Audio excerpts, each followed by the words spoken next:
Welcome to The Explainer. Today, we're diving into a totally data-backed blueprint for building a highly profitable eBay store in 2026, all without relying on guesswork.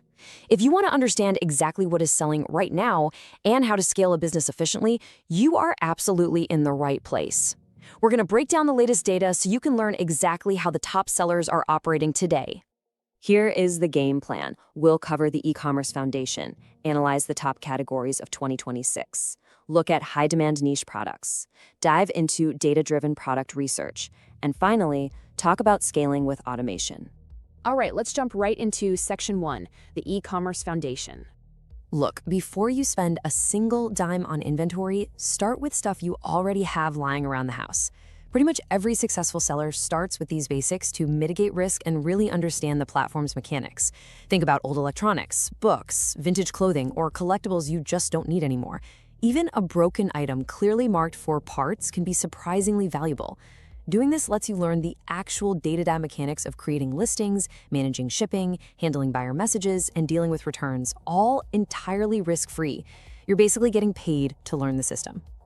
Velocity is king on eBay. That is a quote you need to remember. It brilliantly illustrates the core philosophy of successful sellers. Quick turnover is usually way better than waiting around for months just to score one perfect high-margin sale. Getting items out the door quickly builds your store's momentum, pumps up your feedback score, and keeps your cash flow positive. Now, before you go buying anything to flip, you've absolutely got to nail down this profit formula. It's simple. Your selling price minus the product cost, minus eBay fees, and minus shipping and packaging equals your actual profit. The smartest sellers aim for at least a 20 to 40% profit margin. Why? Because that buffer leaves you breathing room for promotional discounts, potential returns, or unexpected price drops, while still keeping your store in the green. Moving right along to Section 2, top categories of 2026. So where's the big money actually moving this year? Well, looking at the market share, electronics absolutely crushes it, making up 16.4% of all listings.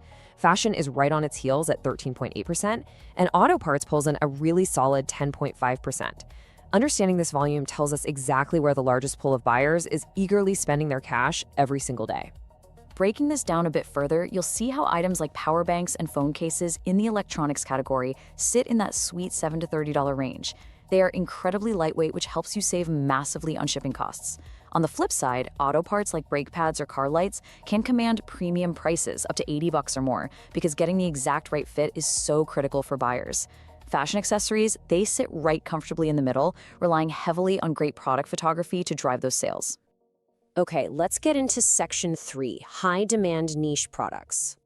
We know the broad categories with the highest volume, but what specific items are actually flying off the virtual shelves? Grouping the top 12 items from the 2026 guide, there is a massive shift toward lightweight, easy-to-ship goods. I mean, with almost everyone owning a smartphone, charging gear and cases have a practically guaranteed buyer base. But look beyond just the tech. Nostalgic dolls and collectibles are pulling premium prices from passionate buyers. Essential oils cater to that huge health and wellness trend. And things like tripods or LED plant lamps, they perfectly serve the growing number of content creators and remote workers optimizing their spaces.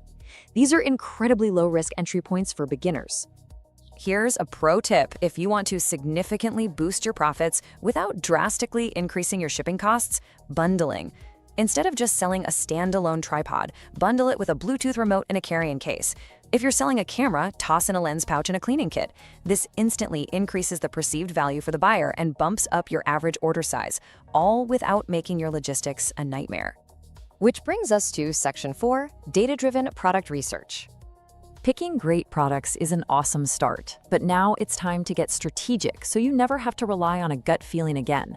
The top sellers? They don't guess. They rely on the hard data. Before you purchase any inventory, you absolutely must check the sold items and completed listings filters in the search.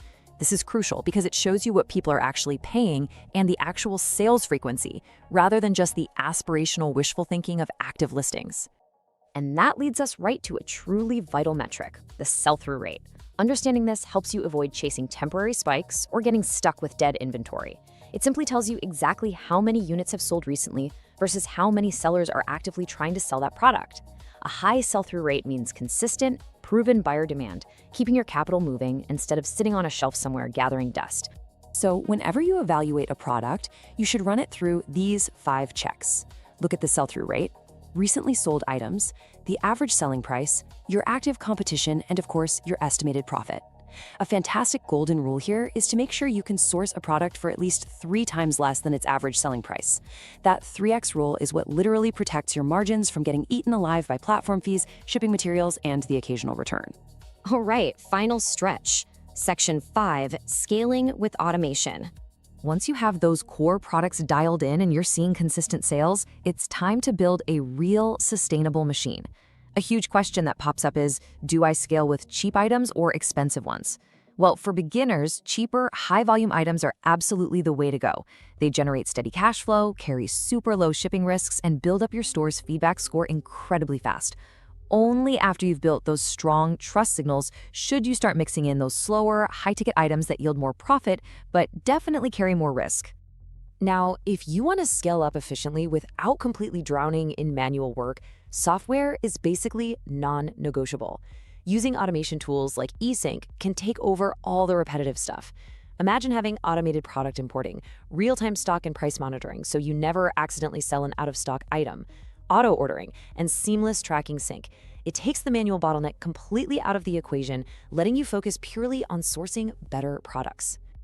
As that automated store grows, here is a crucial takeaway. You've got to stop listing random items. Instead, anchor your brand in just 1 to 3 core categories, like exclusively selling auto parts or maybe home decor. Doing this lets you use consistent branding, establishes long-term trust with your audience, and creates massive cross-promotion opportunities. Think about it. A buyer picking up a plant lamp from you might just buy some of your decorative pots too. We've covered a ton of ground in this explainer. You know that velocity is king, you've got the profit formula down, you know the hottest categories for 2026, and you see the absolute power of automation tools. So, armed with all this data, the only question left is, are you ready to stop guessing and start scaling a truly data-driven eBay store today? Thanks for joining me, and I'll catch you on the next one.